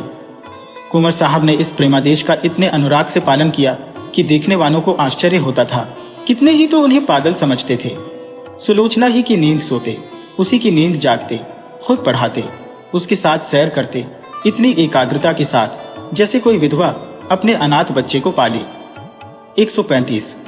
जब से वह यूनिवर्सिटी में दाखिल हुई, उसे खुद मोटर में पहुंचा आते और शाम को खुद जाकर ले आते। वह उसके माथे पर से वह कलंक धो डालना चाहते थे जो मानव विधिता ने क्रूर हाथों से लगा दिया था। धन तो उसे न धो सका, शायद विद्या धो डाले। एक दिन शाम को कुंवर साहब जोहरा के मजार को फूलों से सजा रहे थे और सुलोचना कुछ दूर पर खड़ी अपने कुत्ते को गेंद खिला रही थी कि सहसा उसने अपने कॉलेज के प्रोफेसर डॉक्टर रामेंद्र को आते देखा। सकुचाकर मुंह फेर लिया, मानो उन्हें देखा नहीं। शंका हुई कहीं रामेंद्र इस मजार के विषय में कुछ पूछ न बैठे। यूनिवर्सिटी में दाखिल हुए उसे 1 साल हुआ। इस 1 साल में उसने प्रणय के विविधा रूपों को देख लिया था। कहीं क्रीड़ा थी, कहीं विनोद था, कहीं कुत्सा थी, कहीं लालसा थी, कहीं उच्छृंखलता थी, किंतु कहीं वह सहृदयता न थी जो प्रेम का मूल है। केवल रामेंद्र ही एक ऐसे सज्जन थे जिन्हें अपनी ओर ताकते देखकर उसके हृदय में सनसनी होने लगती थी। पर उनकी आंखों में कितनी विवशता, कितनी पराजय, कितनी वेदना छिपी होती थी। रामेंद्र ने कुंवर साहब की ओर देखकर कहा, तुम्हारे बाबा इस कब्र पर क्या कर रहे हैं? सुलोचना का चेहरा कानों तक लाल हो गया। बोली, यह इनकी पुरानी आदत है। रामेंद्र, किसी महात्मा की समाधि है। सुलोचना ने इस सवाल को उड़ा देना चाहा। रामेंद्र यह तो जानते थे कि सुलोचना कुंवर साहब की दाश्ता औरत की लड़की है, पर उन्हें यह न मालूम था कि यह उसी की कब्र है और कुंवर साहब अतीत प्रेम के इतने उपासक हैं। मगर यह प्रश्न उन्होंने बहुत धीमे स्वर में न किया था। कुंवर साहब जूते पहन रहे थे। यह प्रश्न उनके कान में पड़ गया। जल्दी से जूता पहन लिया और समीप जाकर बोले, संसार की आंखों में तो वह महात्मा न थी, पर मेरी आंखों में थी और है। यह मेरे प्रेम की समाधि है। सुलोचना की इच्छा होती थी यहां से भाग जाऊं, लेकिन कुंवर साहब को जोहरा के यशोगान में आत्मिक आनंद मिलता था। रामेंद्र का विस्मय देखकर बोले, इसमें वह देवी सो रही है जिसने मेरे जीवन को स्वर्ग बना दिया था। यह सुलोचना उसी का प्रसाद है। रामेंद्र ने कब्र की तरफ देखकर आश्चर्य से कहा, अच्छा? कुंवर साहब ने मन में उस प्रेम का आनंद उठाते हुए कहा, वह जीवन ही और था प्रोफेसर साहब। ऐसी तपस्या मैंने और कहीं नहीं देखी। आपको फुर्सत हो तो मेरे साथ चलिए, आपको उन यौवन स्मृतियों। सुलोचना बोल उठी, वे सुनाने की चीज नहीं है दादा। कुंवर, मैं रामेंद्र बाबू को गैर नहीं समझता। रामेंद्र को प्रेम का यह अलौकिक रूप मनोविज्ञान का एक रत्न सा मालूम हुआ। वह कुंवर साहब के साथ ही उनके घर आए और कई घंटे तक उन हसरत में डूबी हुई प्रेम स्मृतियों को सुनते रहे, जो वरदान मानने के लिए उन्हें साल भर से साहस न होता था। दुविधा में पड़कर रह जाते थे। वह आज उन्होंने मान लिया। लेकिन विवाह के बाद रामेंद्र को नया अनुभव हुआ। महिलाओं का आना जाना प्राय बंद हो गया। इसके साथ ही मर्द दोस्तों की आमद्रफ्त बढ़ गई। दिन भर उनका तांता लगा रहता था। सुलोचना उनके आदर सत्कार में लगी रहती। पहले 1-2 महीने तक तो रामेंद्र ने इधर ध्यान नहीं दिया, लेकिन जब कई महीने गुजर गए और स्त्रियों ने बहिष्कार का त्याग न किया, तो उन्होंने एक दिन सुलोचना से कहा, यह लोग आजकल अकेले ही आते हैं। सुलोचना ने धीरे से कहा, हाँ, देखती तो हो। रामेंद्र, इनकी औरतें तो तुमसे परहेज नहीं करती। सुलोचना, शायद करती हो। रामेंद्र, मगर वे लोग तो विचारों के बड़े स्वाधीन हैं। इनकी औरतें भी शिक्षित हैं। फिर यह क्या बात है? सुलोचना ने दबी जबान से कहा, मेरी समझ में कुछ नहीं आता। रामेंद्र ने कुछ देर असमंजस में पड़कर कहा, हम लोग किसी दूसरी जगह चले जाएं, तो क्या हर्ज? वहां तो कोई हमें न जानता होगा। सुलोचना ने अब की तीव्र स्वर में कहा, दूसरी जगह क्यों जाए? हमने किसी का कुछ बिगाड़ा नहीं है, किसी से कुछ मांगते नहीं। जिसे आना हो आए, न आना हो न आए, मुंह क्यों छिपाए। कभी कभी जब रामेंद्र की अनुपस्थिति में कोई महाशय आ जाते तो सुलोचना को बड़ी कठिन परीक्षा का सामना करना पड़ता। अपनी चितवनों से, अपने कुत्सित संकेतों से, अपनी रहस्यपूर्ण बातों से, अपनी लंबी सांसों से उसे दिखाना चाहते थे कि हम भी तुम्हारी कृपा के भिखारी हैं। अगर रामेंद्र का तुम पर 16वां आना अधिकार है तो थोड़ी सी दक्षिणा के अधिकारी हम भी हैं। सुलोचना उस वक्त जहर का घूंट पीकर रह जाती। अब तक रामेंद्र और सुलोचना दोनों क्लब जाया करते थे। वहां उदार सज्जनों का अच्छा जमघट रहता था। जब तक रामेंद्र को किसी की ओर संदेह न था, वह उसे आग्रह करके अपने साथ ले जाते थे। सुलोचना के पहुंचते ही यहाँ एक स्फूर्ति सी उत्पन्न हो जाती थी। जिस मेज पर सुलोचना बैठती उसे लोग घेर लेते थे। कभी कभी सुलोचना गाती थी। उस वक्त सबके सब उन्मत्त हो जाते। क्लब में महिलाओं की संख्या अधिक न थी। मुश्किल से 5-6 लेडियां आती थी, मगर वे भी सुलोचना से दूर दूर रहती थी, बल्कि अपनी भाव भंगिमाओं और कटाक्षों से वे उसे जता देना चाहती थी कि तुम पुरुषों का दिल खुश करो, हम कुलवधुओं के पास तुम नहीं आ सकती। लेकिन जब रामेंद्र पर इस कटु सत्य का प्रकाश हुआ तो उन्होंने क्लब जाना छोड़ दिया, मित्रों के यहाँ आना जाना भी कम कर दिया और अपने यहाँ आने वालों की भी उपेक्षा करने लगे। वह चाहते थे कि मेरे एकांतवास में कोई विघ्न न डाले। आखिर उन्होंने बाहर आना जाना छोड़ दिया। अपने चारों ओर छल कपट का जाल सा बिछा हुआ मालूम होता था। किसी पर विश्वास न कर सकते थे, किसी से सद्व्यवहार की आशा नहीं। सोचते ऐसे धूर्त कपटी दोस्ती की आड़ में गला काटने वाले आदमियों से मिले ही क्यों। वे स्वभाव से मिलनसार आदमी थे, पक्के यारबाश। यह एकांतवास जहां न कोई सैर थी, न विनोद, न कोई चहल पहल, उनके लिए कठिन कारावास से कम न था। यद्यपि कर्म और वचन से सुलोचना की दिलजोई करते रहते थे, लेकिन सुलोचना की सूक्ष्म और सशंक आंखों से अब यह बात छिपी न थी कि यह अवस्था इनके लिए दिन दिन असह्य होती जाती थी। वह दिल में सोचती, इनकी यह दशा मेरे ही कारण तो है, मैं ही तो इनके जीवन का कांटा हो गई। एक दिन उसने रामेंद्र से कहा, आजकल क्लब क्यों नहीं चलते? कई सप्ताह हुए घर से निकलते तक नहीं। धीरे धीरे रामेंद्र पर एक और रहस्य खुलने लगा, जो महिलाओं के व्यवहार से कहीं अधिक घृणास्पद और अपमानजनक था। रामेंद्र को अब मालूम होने लगा कि ये महाशय जो आते हैं और घंटों बैठे सामाजिक और राजनीतिक प्रश्नों पर बहसें किया करते हैं, वास्तव में विचार विनिमय के लिए नहीं बल्कि रूप की उपासना के लिए आते हैं। उनकी आंखें सुलोचना को खोजती रहती है, उनके कान उसी की बातों की ओर लगे रहते हैं। उसकी रूप माधुरी का आनंद उठाना ही उनका अभीष्ट है। यहाँ उन्हें वह संकोच नहीं होता जो किसी भले आदमी की बहू बेटी की ओर आंखें नहीं उठने देता। शायद वे सोचते हैं यहाँ उन्हें कोई रोक टोक नहीं है। रामेंद्र ने बेदिली से कहा, मेरा जी कहीं जाने को नहीं चाहता, अपना घर सबसे अच्छा है। सुलोचना, जी तो उगता ही होगा, मेरे कारण यह तपस्या क्यों करते हो? मैं तो न जाऊंगी। उन स्त्रियों से मुझे घृणा होती है। उनमें एक भी ऐसी नहीं जिसके दामन पर काले दाग ना हो, लेकिन सब सीता बनी करती है। मुझे तो उनकी सूरत से चिढ़ हो गई है। मगर तुम क्यों नहीं जाते? कुछ दिल ही बहल जाएगा। रामेंद्र, दिल नहीं पत्थर बहलेगा। जब अंदर आग लगी हुई हो तो बाहर शांति कहाँ? सुलोचना चौंक पड़ी। आज पहली बार उसने रामेंद्र के मुंह से ऐसी बात सुनी। वह अपने ही को बहिष्कृत समझती थी। अपना अनादर जो कुछ था उसका था। रामेंद्र के लिए तो अब भी सब दरवाजे खुले हुए थे। वह जहां चाहे जा सकते हैं, जिनसे चाहे मिल सकते हैं। उनके लिए कौन सी रुकावट है? लेकिन नहीं, अगर उन्होंने किसी कुलीन स्त्री से विवाह किया होता तो उनकी यह दशा क्यों होती? प्रतिष्ठित घरानों की औरतें आती, आपस में मैत्री बढ़ती, जीवन सुख से कटता, रेशम का पैबंद लग जाता। अब तो उसमें टाट का पैबंद लग गया। मैंने आकर सारे तालाब को गंदा कर दिया। उसके मुख पर उदासी छा गई। रामेंद्र को भी तुरंत मालूम हो गया कि उनकी जबान से एक ऐसी बात निकल गई जिसके दो अर्थ हो सकते हैं। उन्होंने फौरन बात बनाई, क्या तुम समझती हो कि हम और तुम अलग अलग हैं? हमारा और तुम्हारा जीवन एक है।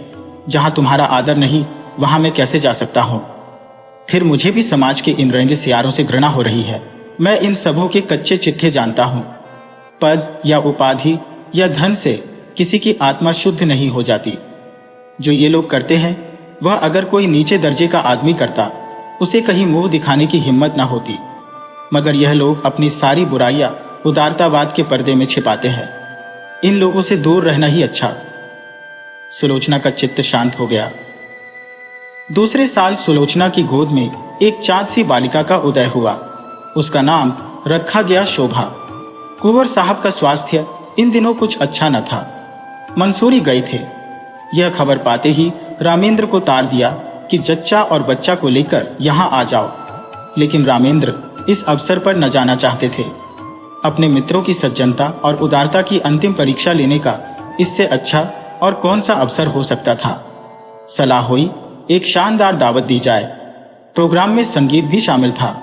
कई अच्छे अच्छे गवैये बुलाए गए। अंग्रेजी, हिंदुस्तानी, मुसलमानी सभी प्रकार के भोजनों का प्रबंध किया गया। कुंवर साहब गिरते पड़ते मंसूरी से आए। उसी दिन दावत थी। नियत समय पर निमंत्रित लोग एक एक करके आने लगे। कुंवर साहब स्वयं उनका स्वागत कर रहे थे।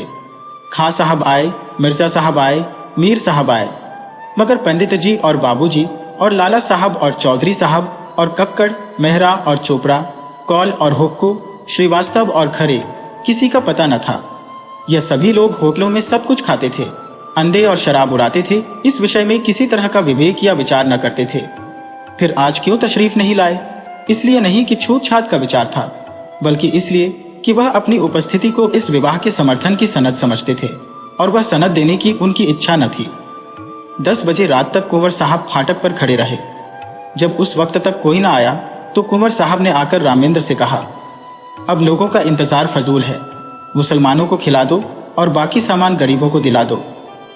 रामेंद्र एक कुर्सी पर हथपुत्ती से बैठे हुए थे। कुंठित स्वर में बोले, जी हाँ, यही तो मैं सोच रहा हूँ कुंवर, मैंने तो पहले ही समझ लिया था। हमारी तौहीन नहीं हुई, खुद उन लोगों की कलई खुल गई। रामेंद्र, खैर परीक्षा तो हो गई, कहिए तो अभी जाकर एक एक की खबर लूं। कुंवर साहब ने विस्मित होकर कहा, क्या उनके घर जाकर? रामेंद्र, जी हाँ, पूछो कि आप लोग जो समाज सुधार का राग अलापते फिरते हैं वह किस बल पर? कुंवर, व्यर्थ है, जाकर आराम से लेटो। नेक और बद की सबसे बड़ी पहचान अपना दिल है। अगर हमारा दिल गवाही दे कि यह काम बुरा नहीं तो फिर सारी दुनिया मुंह फेर ले। हमें किसी की परवाह न करनी चाहिए। रामेंद्र, लेकिन मैं इन लोगों को यूं न छोड़ूंगा, एक एक की बखिया उधोड़ कर न रख दूं तो नाम नहीं। यह कहकर उन्होंने पत्तल और स्कोरे उठवा उठवा कर कंगालों को देना शुरू किया। रामेंद्र सैर करके लौटे ही थे कि वेश्याओं का एक दल सुलोचना को बधाई देने के लिए आ पहुंचा। जोहरा की एक सगी भतीजी थी, गुलनार। सुलोचना के यहाँ पहले बराबर आती जाती थी, इधर 2 साल से ना आई थी। ये उसी का बधावा था। दरवाजे पर अच्छी खासी भीड़ हो गई थी। रामेंद्र ने यह शोरगुल सुना। गुलनार ने आगे बढ़कर उन्हें सलाम किया और बोली, बाबूजी, बेटी मुबारक, बदावा लाई हो। रामेंद्र पर मानो लकवा सा गिर गया। सिर झुक गया और चेहरे पर कालिमा सी पुत गई। न मुंह से बोले, न किसी को बैठने का इशारा किया, न वहां से हिले। बस मूर्तिवत खड़े रह गए। एक बाजारी औरत से नाता पैदा करने का ख्याल इतना लज्जास्पद था, इतना जघन्य कि उसके सामने सज्जनता भी मौन रह गई। इतना शिष्टाचार भी न कर सके कि सबों को कमरे में ले जाकर बिठा तो देते। आज पहली ही बार उन्हें अपने अधपतन का अनुभव हुआ। मित्रों की कुटिलता और महिलाओं की उपेक्षा को वह उनका अन्याय समझते थे, अपना अपमान नहीं। लेकिन यह बधावा उनकी अबाध उदारता के लिए भी भारी था। सुलोचना का जिस वातावरण में पालन पोषण हुआ था वह एक प्रतिष्ठित हिंदू कुल का वातावरण था। यह सच है कि अब भी सुलोचना नित्य जोहरा के मजार की परिक्रमा करने जाती थी, मगर जोहरा अब एक पवित्र स्मृति थी, दुनिया की मलिनताओं और कलुषताओं से रहित। गुलनार से नातेदारी और परस्पर का निबाहत दूसरी बात थी। जो लोग तस्वीरों के सामने सिर झुकाते हैं, उन पर फूल चढ़ाते हैं, वे भी तो मूर्ति पूजा की निंदा करते हैं। एक स्पष्ट है, दूसरा सांकेतिक। एक प्रत्यक्ष है, दूसरा आंखों से छिपा हुआ। सुलोचना अपने कमरे में चिक की आड़ में खड़ी रामेंद्र का असमंजस और क्षोभ देख रही थी। जिस समाज को उसने अपना उपास्य बनाना चाहा था, जिसके द्वार पर सिजदे करते उसे बरसों हो गए थे, उसकी तरफ से निराश होकर उसका हृदय इस समय उससे विद्रोह करने पर तुला हुआ था। उसके जी में आता था, गुलनार को बुलाकर गले लगा लो। जो लोग मेरी बात भी नहीं पूछते, उनकी खुशामद क्यों करो? ये बेचारियां इतनी दूर से आई है, मुझे अपना ही समझ कर दो। उनके दिल में प्रेम तो है, ये मेरे दुख सुख में शरीक होने को तैयार तो हैं। आखिर रामेंद्र ने सिर उठाया और शुष्क मुस्कान के साथ गुलनार से बोले, आइए, आप लोग अंदर चलिए आइए। यह कहकर वह आगे आगे रास्ता दिखाते हुए दीवान खाने की ओर चले कि सहसा मेहरी निकली और गुलनार के हाथ में एक पुर्जा देकर चली गई। गुलनार ने वह पुर्जा लेकर देखा और उसे रामेंद्र के हाथ में देकर वहीं खड़ी हो गई। रामेंद्र ने पुर्जा देखा, लिखा था, बहन गुलनार, तुम यहाँ नाहक आई, हम लोग यूं ही बदनाम हो रहे हैं, अब और बदनाम मत करो, बधावा वापस ले जाओ। कभी मिलने का जी चाहे रात को आना और अकेली। मेरा जी तुमसे गले लिपट कर रोने के लिए तड़प रहा है, मगर मजबूर हो। रामेंद्र ने पुर्जा फाड़कर फेंक दिया और उद्दंड होकर बोले, इन्हें लिखने दो, मैं किसी से नहीं डरता, अंदर आओ। गुलनार ने एक कदम पीछे फिरकर कहा, नहीं बाबूजी, अब हमें आज्ञा दीजिए। रामेंद्र, एक मिनट तो बैठो। गुलनार, जी नहीं, एक सेकंड भी नहीं। गुलनार के चले जाने के बाद रामेंद्र अपने कमरे में जा बैठे। जैसी पराजय उन्हें आज हुई, वैसी पहले कभी नहीं हुई। वह आत्माभिमान, वह सच्चा क्रोध जो अन्याय के ज्ञान से पैदा होता है, लुप्त हो गया था। उसकी जगह लज्जा थी और ग्लानि। इसे बधावे की क्यों सूझ गई? यूं तो कभी आती जाती न थी, आज न जाने कहां से फट पड़ी। कुंवर साहब होंगे इतने उदार, उन्होंने जोहरा के नातेदारों से भाईचारे का निवाह किया होगा। मैं इतना उदार नहीं हो। कहीं सुलोचना छिपकर इसके पास आती जाती तो नहीं? लिखा भी तो है कि मिलने का जी चाहे तो रात को आना और अकेली क्यों ना हो। खून तो वही है, मनोवृत्ति वही, विचार वही, आदर्श वही। माना कुंवर साहब के घर में पालन पोषण हुआ, मगर रक्त का प्रभाव इतनी जल्दी नहीं मिट सकता। अच्छा, दोनों बहनें मिलती होंगी तो उनमें क्या बातें होती होंगी? इतिहास या नीति की चर्चा तो हो नहीं सकती, वही निर्लज्जता की बातें होती होंगी। गुलनार अपना वृत्तांत कहती होगी, उस बाजार के खरीदारों और दुकानदारों के गुरदोषों पर बहस होती होगी। यह तो हो ही नहीं सकता कि गुलनार इसके पास आते ही अपने को भूल जाए और कोई भद्दी, अनर्गल और कलुषित बातें न करे। एक क्षण में उनके विचारों ने पलटा खाया, मगर आदमी बिना किसी से मिले जुले रह भी तो नहीं सकता। यह भी तो एक तरह की भूख है। भूख में अगर शुद्ध भोजन न मिले तो आदमी झूठा खाने से भी परहेज नहीं करता। अगर इन लोगों ने सुलोचना को अपनाया होता, उसका यूं बहिष्कार न करते, तो उसे क्यों ऐसे प्राणियों से मिलने की इच्छा होती? उसका कोई दोष नहीं, ये सारा दोष परिस्थितियों का है जो हमारे अतीत की याद दिलाती रहती है। रामेंद्र इन्हीं विचारों में पड़े हुए थे कि कुंवर साहब आ पहुंचे और कटु स्वर में बोले, मैंने सुना गुलनार अभी बधावा लाई थी, तुमने उसे लौटा दिया। रामेंद्र का विरोध सजीव हो उठा। बोले, मैंने तो नहीं लौटाया, सुलोचना ने लौटाया, पर मेरे ख्याल में अच्छा किया। कुंवर, तो यह कहो तुम्हारा इशारा था। तुमने इन पतितों को अपनी ओर खींचने का कितना अच्छा अवसर हाथ से खो दिया है। सुलोचना को देखकर जो कुछ असर पड़ा वह तुमने मिटा दिया। बहुत संभव था कि एक प्रतिष्ठित आदमी से नाता रखने का अभिमान उसके जीवन में एक नए युग का आरंभ करता, मगर तुमने इन बातों पर जरा भी ध्यान न दिया। रामेंद्र ने कोई जवाब न दिया। कुंवर साहब जरा उत्तेजित होकर बोले, आप लोग यह क्यों भूल जाते हैं कि हर एक बुराई मजबूरी से होती है। चोर इसलिए चोरी नहीं करता कि चोरी में उसे विशेष आनंद आता है, बल्कि केवल इसलिए कि जरूरत उसे मजबूर कर देती है। हाँ, वह जरूरत वास्तविक है या काल्पनिक, इसमें मतभेद हो सकता है। स्त्री के मैके जाते समय कोई गहना बनवाना एक आदमी के लिए जरूरी हो सकता है, दूसरे के लिए बिल्कुल गैर जरूरी। क्षुधा से व्यथित होकर एक आदमी अपना ईमान खो सकता है, दूसरा मर जाएगा पर किसी के सामने हाथ न फैलाएगा। पर प्रकृति का यह नियम आप जैसे विद्वानों को न भूलना चाहिए कि जीवन लालसा प्राणी मात्र में व्यापक है। जिंदा रहने के लिए आदमी सब कुछ कर सकता है। जिंदा रहना जितना ही कठिन होगा, बुराइयां भी उसी मात्र में बढ़ेंगी। जितना ही आसान होगा, उतनी ही बुराइयां कम होंगी। हमारा यह पहला सिद्धांत होना चाहिए कि जिंदा रहना हरेक के लिए सुलभ हो। रामेंद्र बाबू, आपने इस वक्त इन लोगों के साथ वही व्यवहार किया जो दूसरे आपके साथ कर रहे हैं और जिससे आप बहुत दुखी हैं। रामेंद्र ने इस लंबे व्याख्यान को इस तरह सुना जैसे कोई पागल बक रहा हो। इस तरह की दलीलों का वह खुद कितनी ही बार समर्थन कर चुके थे, पर दलीलों से व्यथित अंग की पीड़ा नहीं शांत होती। पतित स्त्रियों का नातेदार की हैसियत से द्वार पर आना इतना अपमानजनक था कि रामेंद्र किसी दलील से पराभूत होकर उसे भूल न सकते थे। बोले, मैं ऐसे प्राणियों से कोई संबंध नहीं रखता, यह विष अपने घर में नहीं फैलाना चाहता। सहसा सुलोचना भी कमरे में आ गई। प्रसव काल का असर अभी बाकी था, पर उत्तेजना ने चेहरे को आरक्त कर रखा था। रामेंद्र सुलोचना को देखकर तेज हो गए। वह उसे जता देना चाहते थे कि इस विषय में मैं एक रेखा तक जा सकता हूँ, उसके आगे किसी तरह नहीं जा सकता। बोले, मैं यह कभी पसंद न करूंगा कि कोई बाजारी औरत किसी भेष में मेरे घर आए। रात को अकेले या सूरत बदलकर आने से इस बुराई का असर नहीं मिट सकता। मैं समाज के दंड से नहीं डरता, इस नैतिक विष से डरता हूँ।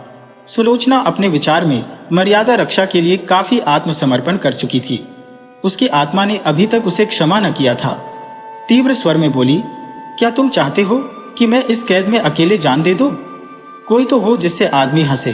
बोले, रामेंद्र ने गर्म होकर कहा, हंसने बोलने का इतना शौक था तो मेरे साथ विवाह न करना चाहिए था। विवाह का बंधन बड़ी हद तक त्याग का बंधन है।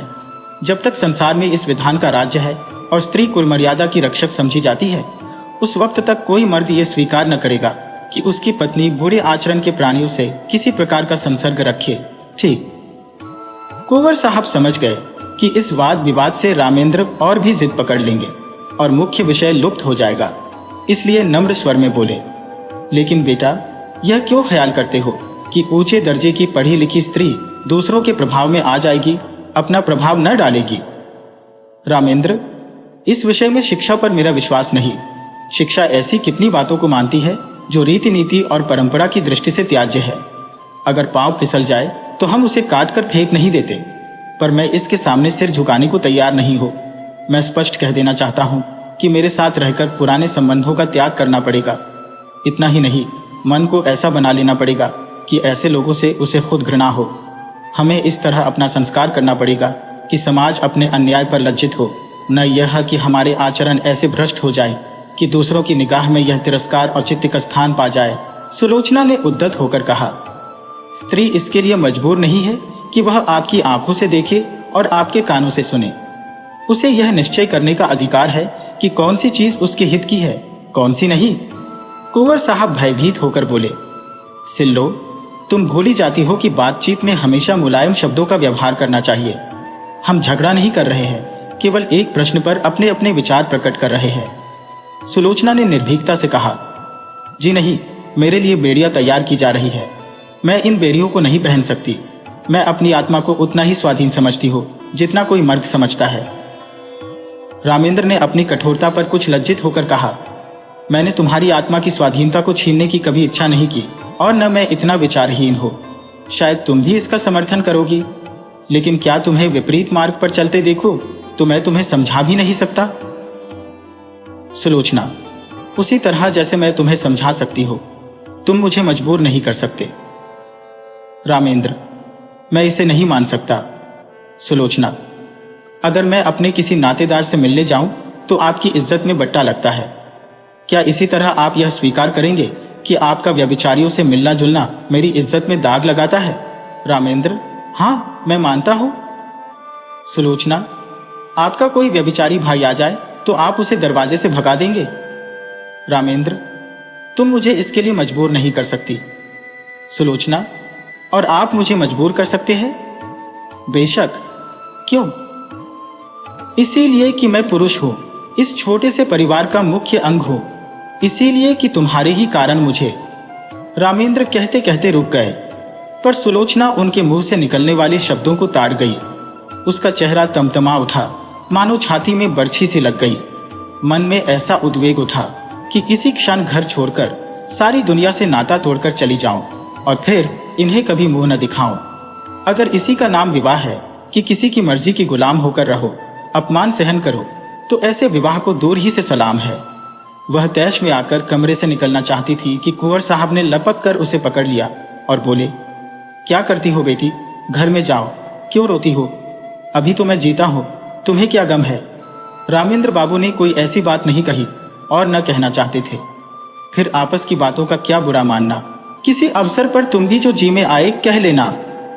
यो समझाते हुए कुंवर साहब उसे अंदर ले गए। वास्तव में सुलोचना कभी गुलनार से मिलने की इच्छुक न थी, वह उससे स्वयं भागती थी। एक क्षणिक आवेश में उसने गुलनार को वह प्रजा लिख दिया था। मन में स्वयं समझती थी, इन लोगों से मेलजोल रखना मुनासिब नहीं, लेकिन रामेंद्र ने यह विरोध किया, यही उसके लिए असह्य था। ये मुझे मना क्यों करें? क्या मैं इतना भी नहीं समझती? क्या इन्हें मेरी ओर से इतनी शंका है? इसीलिए तो कि मैं कुलीन नहीं हूँ। मैं अभी अभी गुलनार से मिलने जाऊंगी, जिद्दन जाऊंगी। देखो मेरा क्या करते हैं। लाड़ प्यार में पली हुई सुलोचना को कभी किसी ने तीखी आंखों से न देखा था। कुंवर साहब उसकी मर्जी के गुलाम थे। रामेंद्र भी इतने दिनों उसका मुंह जोहते रहे। आज अकस्मात यह तिरस्कार और फटकार पाकर उसकी स्वेच्छा, प्रेम और आत्मीयता के सारे नातों को पैरों से कुचल डालने के लिए विकल हो उठी। वह सब कुछ सह लेगी, पर यह ध्वंस, यह अन्याय, यह अपमान उससे न सहा जाएगा। उसने खिड़की से सिर निकालकर कोचवान को पुकारा और बोली, गाड़ी लाओ, मुझे चौक जाना है, अभी लाओ। कुंवर साहब ने चुमकार कर कहा, बेटी सिल्लो, क्या कर रही हो? मेरे ऊपर दया करो। इस वक्त कहीं मत जाओ, नहीं हमेशा के लिए पछताना पड़ेगा। रामेंद्र बाबू भी बड़े गुस्सेवर आदमी है, फिर तुमसे बड़े हैं, ज्यादा विचारवान है, उन्हीं का कहना मान जाओ।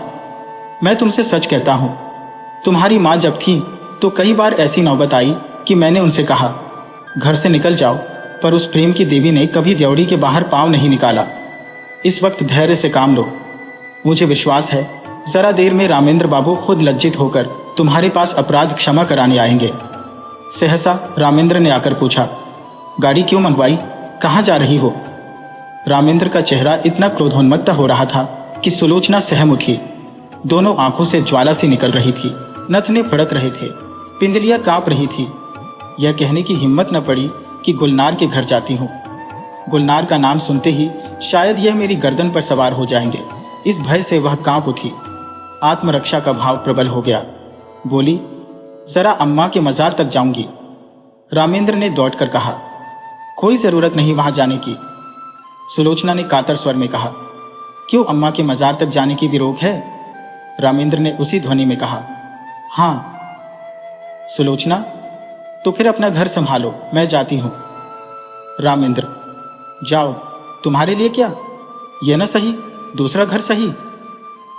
अभी तक तस्मा बाकी था, वह कट गया। यूं शायद सुलोचना वहां से कुंवर साहब के बंगले पर जाती, 2-4 दिन रोती रहती, फिर रामेंद्र उसे मना लाते और मामला तय हो जाता। लेकिन इस चोट ने समझौते और संधि की जड़ काट दी। सुलोचना दरवाजे तक पहुंची थी, वही चित्रलिखित सी खड़ी रह गई, मानो किसी ऋषि के शाप ने उसके प्राण खींच लिए हो। वहीं बैठ गई, न कुछ बोल सकी, न कुछ सोच सकी। जिसके सिर पर बिजली गिर पड़ी हो, वह क्या सोचे, क्या रोए, क्या बोले? रामेंद्र के वे शब्द बिजली से कहीं अधिक घातक थे। सुलोचना कब तक वहां बैठी रही, उसे कुछ खबर न थी। जब उसे कुछ होश आया तो घर में सन्नाटा छाया हुआ था। घड़ी की तरफ आंख उठी, 1 बज रहा था। सामने आराम कुर्सी पर कुंवर साहब नवजात शिशु को गोद में लिए सो गए थे। सुलोचना ने उठकर बरामदे में झांका। रामेंद्र अपने पलंग पर लेटे हुए थे। उसकी जी में आया, इसी वक्त इन्हीं के सामने जाकर कलेजे में छुरी मार लूं और इन्हीं के सामने तड़प तड़प कर मर जाऊं। वह घातक शब्द याद आ गए। इनके मुंह से ऐसे शब्द निकले क्यों कर? इतने चतुर, इतने उदार और इतने विचारशील होकर भी यह जुबान पर ऐसे शब्द क्यों कर ला सके? उसका सारा सतीत्व भारतीय आदर्शों की गोद में पली हुई भूमि पर आसक्त पड़ी हुई अपनी दीनता पर रो रहा था। वह सोच रही थी, अगर मेरे नाम पर यह दाग न होता, मैं भी कुलीन होती, तो क्या यह शब्द इनके मुंह से निकल सकते थे? लेकिन मैं बदनाम हूं, दलित हूं, त्याज्य हूं, मुझे सब कुछ कहा जा सकता है। उफ, इतना कठोर हृदय! क्या वह किसी दशा में भी रामेंद्र पर इतना कठोर प्रहार कर सकती थी? बरामदे में बिजली की रोशनी थी। रामेंद्र के मुख पर क्षोभ या ग्लानि का नाम भी न था। क्रोध की कठोरता अब तक उसके मुख को विकृत किए हुए थी। शायद इन आंखों में आंसू देखकर अब भी सुलोचना के आहत हृदय को तस्कीन होती, लेकिन वहां तो अभी तक तलवार खींची हुई थी। उसकी आंखों में सारा संसार सुना हो गया। सुलोचना फिर अपने कमरे में आई। कुंवर साहब की आंखें अब भी बंद थी। इन चंद घंटों ही में उनका तेजस्वी मुख कांतिहीन हो गया था। गालों पर आंसुओं की रेखाएं सूख गई थी। सुलोचना ने उनके पैरों के पास बैठकर सच्ची भक्त के आंसू बहाए। हाय, मुझ अभागिनी के लिए इन्होंने कौन कौन से कष्ट नहीं झेले, कौन कौन से अपमान नहीं सहे। अपना सारा जीवन ही मुझ पर अर्पण कर दिया, और उसका यह हृदय विदारक अंत। सुलोचना ने फिर बच्ची को देखा, मगर उसका गुलाब का सा विकसित मुंह देखकर भी उसके हृदय में ममता की तरंग न उठी। उसने उसकी तरफ से मुंह फेर लिया। यही वह अपमान की मूर्तिमान वेदना है जो इतने दिनों मुझे भोगनी पड़ी। मैं इसके लिए क्यों अपने प्राण संकट में डालूं? अगर उसके निर्दयी पिता को उससे प्रेम है तो उसको पाले, और एक दिन वह भी उसी तरह रोए जिस तरह आज मेरे पिता को रोना पड़ रहा है। ईश्वर, अब की अगर जन्म देना तो किसी भले आदमी के घर जन्म देना। जहाँ जोहरा का मजार था उसी के बगल में एक दूसरा मजार बना हुआ है। जोहरा के मजार पर घास जमाई है, जगह जगह से चूना गिर गया है, लेकिन दूसरा मजार बहुत साफ सुथरा और सजा हुआ है। उसके चारों तरफ गमले रखे हुए हैं और मजार तक जाने के लिए गुलाब के बेलों की रविशें बनी हुई है। शाम हो गई है। सूर्य की क्षीण उदास पीली किरणें मानो उस मजार पर आंसू बहा रही है। एक आदमी एक 3-4 साल की बालिका को गोद में लिए हुए आया और उस मजार को अपने रूमाल से साफ करने लगा। रविशों में जो पत्तियां पड़ी थी उन्हें चुनकर साफ किया और मजार पर सुगंध छिड़कने लगा। बालिका दौड़ दौड़कर तितलियों को पकड़ने लगी। यह सुलोचना का मजार है। उसकी आखिरी नसीहत थी कि मेरी लाश जलाई न जाए, मेरी माँ के बगल में मुझे सुला दिया जाए। कुंवर साहब तो सुलोचना के बाद 6 महीने से ज्यादा न चल सके। हाँ, रामेंद्र अपने अन्याय का पश्चाताप कर रहे हैं। शोभा अब 3 साल की हो गई है और उसे विश्वास है कि एक दिन उसकी माँ इसी मजार से निकलेगी।